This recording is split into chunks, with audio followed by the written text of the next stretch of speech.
pukul 21:18 waktu Moskow, sebuah pidato rutin Presiden Vladimir Putin berubah menjadi pernyataan strategis. Tanpa peringatan panjang, ia menyebut satu nama, Oreshnik, rudal hipersonik baru Rusia. Kata Putin, akan siap dikerahkan penuh sebelum akhir 2025. Tidak ada video peluncuran, tidak ada pameran senjata, hanya satu kalimat, dan dunia militer langsung mencatatnya. Pastikan simak video ini sampai akhir, karena kita bukan hanya akan membedah apa itu Oreshnik dan apa yang diklaim Rusia, tetapi juga mengungkap apa yang tidak dikatakan Kremlin. Bagaimana penilaian analis Barat sebenarnya, dan apakah senjata ini benar-benar ancaman nyata atau sekadar tekanan strategis menjelang 2026? Apa yang diumumkan Putin dan mengapa sekarang? Pengumuman tentang Oreshnik tidak muncul secara tiba-tiba. Sepanjang paruh kedua 2025, Kremlin berulang kali menegaskan fokusnya pada peningkatan produksi senjata presisi jarak jauh, termasuk sistem hipersonik. Dalam beberapa kesempatan publik, Presiden Vladimir Putin menyebut pengembangan ini sebagai bagian dari arsenal strategis generasi baru Rusia. Sebuah frasa yang secara konsisten digunakan Moskow untuk menandai senjata dengan nilai penangkal jangka panjang. Pernyataan kuncinya sederhana, namun syarat makna. Putin menyatakan bahwa rudal hipersonik Oreshnik akan siap menjalani tugas tempur sebelum akhir 2025.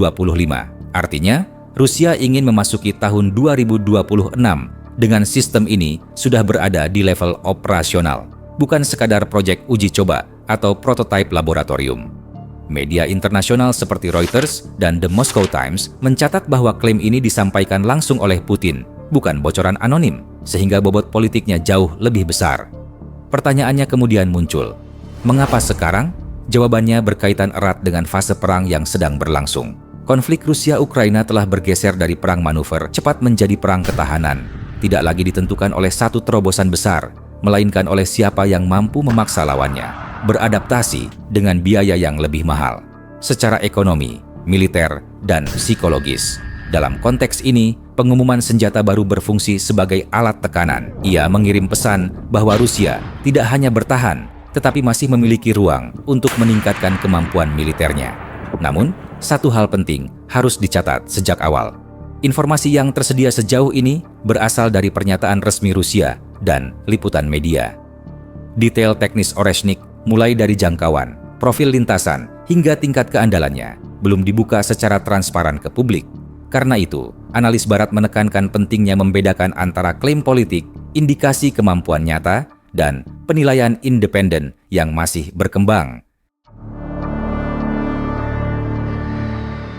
Apa itu Oreshnik menurut klaim Rusia?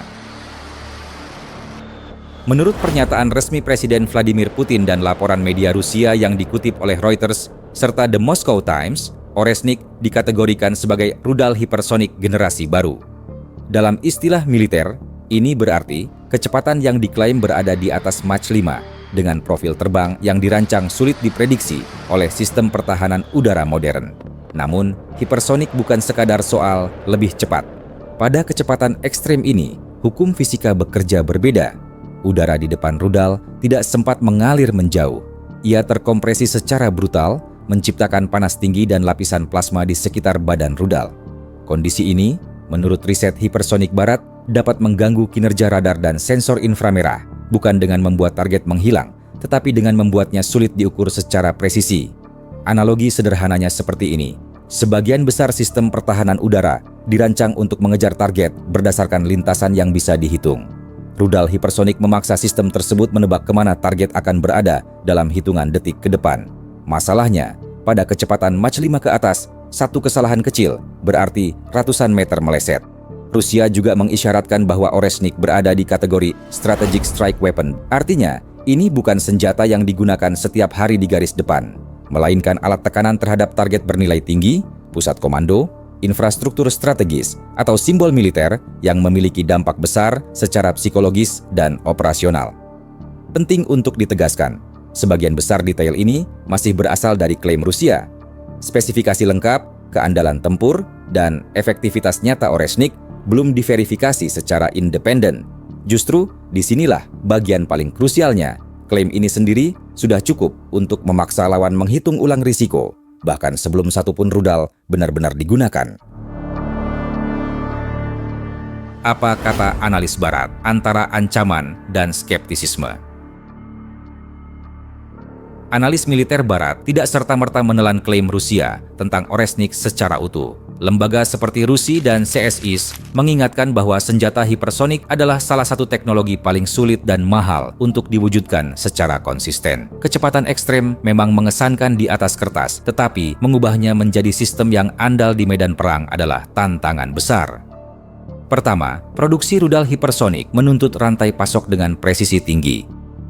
Material tahan panas, sistem navigasi yang mampu bekerja di lingkungan plasma, serta mesin pendorong yang stabil harus diproduksi dalam jumlah cukup dan kualitas seragam. Laporan Pentagon menyebut bahwa bahkan negara dengan anggaran pertahanan besar pun menghadapi hambatan serius dalam skala produksi. Kedua, keandalan tempur sering tertinggal dari klaim awal. Uji coba terkontrol di fasilitas militer tidak selalu mencerminkan kondisi perang nyata, di mana gangguan elektronik, cuaca, dan tekanan operasional bisa menurunkan performa. Sejarah pengembangan senjata mutakhir menunjukkan bahwa fase operasional awal kerap diwarnai keterbatasan. Ketiga, memiliki rudal tidak otomatis berarti siap digunakan efektif. Integrasi ke dalam doktrin militer membutuhkan pelatihan, koordinasi intelijen, serta penyesuaian taktik. Ini adalah proses bertahun-tahun, bukan keputusan satu malam. Namun, skeptisisme ini tidak berarti Barat mengabaikan ancaman tersebut. Justru sebaliknya, banyak analis menilai bahwa jika Rusia berani mengumumkan Oresnik secara terbuka, maka tujuan utamanya adalah memaksa Barat menghitung ulang skenario pertahanan. Dalam perang modern, pengumuman strategis bisa sama berdampaknya dengan peluncuran nyata, karena ia mengubah perencanaan, alokasi anggaran, dan prioritas keamanan, bahkan sebelum satu rudal pun ditembakkan.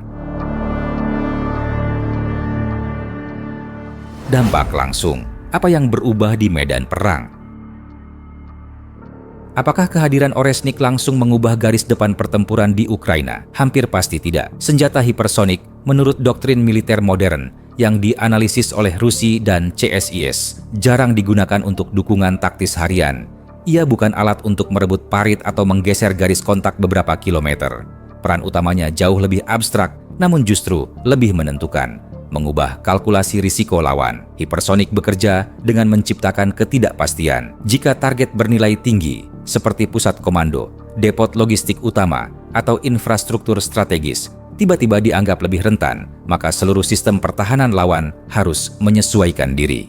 Penyesuaian itu mahal. Aset harus dipindahkan lebih sering, komando harus disebar agar tidak lumpuh oleh satu serangan presisi, dan lapisan perlindungan tambahan harus disiapkan untuk menghadapi ancaman yang mungkin belum pernah muncul sebelumnya. Bayangkan permainan catur tingkat tinggi, pion-pion masih berada di tempatnya dan tidak ada serangan langsung. Namun tiba-tiba, ratu terancam dari arah yang tidak biasa. Permainan tidak langsung berakhir, tetapi seluruh strategi harus dirombak. Itulah efek utama senjata seperti Oresnik. Bagi Ukraina dan sekutunya, dampak terbesarnya bukan pada medan perang hari ini, melainkan pada alokasi sumber daya. Setiap ancaman baru memaksa lebih banyak anggaran, waktu, dan sistem dialihkan ke pertahanan. Konsekuensinya sederhana namun berat. Semakin banyak yang digunakan untuk bertahan, semakin sedikit yang tersedia untuk ofensif atau pemulihan. Inilah yang ditekankan oleh laporan Reuters dan analisis NATO. Bahkan sebelum satu sistem benar-benar digunakan secara luas, keberadaannya saja sudah menciptakan efek domino. Dalam perang modern, senjata baru tidak harus ditembakkan untuk mengubah jalannya konflik. Cukup dengan membuat lawan percaya bahwa risiko telah berubah, maka keputusan di medan perang pun ikut bergeser. Pesan ke Barat dan makna strategis menuju 2026. Oresnik bukan sekadar pesan militer untuk Ukraina, ia adalah sinyal langsung ke Barat. Melalui pengumuman ini, Rusia ingin menunjukkan dua hal yang ditekankan berulang kali oleh Kremlin dan dicatat oleh Reuters. Pertama, bahwa sanksi belum menghentikan kemampuan Rusia untuk mengembangkan senjata strategis baru. Kedua, bahwa perang ini tidak akan berakhir karena kelelahan sepihak di Moskow. Memasuki 2026, Barat menghadapi dilema yang semakin tajam. Terus, menambah bantuan militer berarti biaya politik dan ekonomi yang makin besar. Namun, mencari stabilisasi tanpa perubahan perilaku Rusia juga membawa risiko jangka panjang. Dalam konteks ini, Oresnik memperkeras argumen Kremlin bahwa waktu bisa dijadikan senjata. Semakin lama perang berlangsung, semakin banyak sistem baru yang diperkenalkan, dan semakin mahal biaya adaptasi bagi lawan. Apakah Oresnik benar-benar akan menjadi game changer di 2026 masih harus dibuktikan. Namun para analis sepakat bahwa dalam geopolitik modern, niat yang diumumkan seringkali sudah cukup untuk menggeser perencanaan dan keputusan strategis. Oresnik bisa saja menjadi senjata operasional atau sekadar alat tekanan. Dalam kedua skenario itu, satu hal sama. Perang Rusia-Ukraina kini bergerak dari adu daya tahan menuju adu waktu dan adaptasi teknologi. Terima kasih sudah menyimak video ini sampai akhir. Menurut kalian, apakah Oresnik benar-benar akan menjadi ancaman nyata di 2026 atau lebih berfungsi sebagai tekanan strategis Rusia ke Barat? Tulis pandangan kalian di kolom komentar dan bantu subscribe channel ini jika ingin terus mengikuti analisis konflik global dan militer terkini.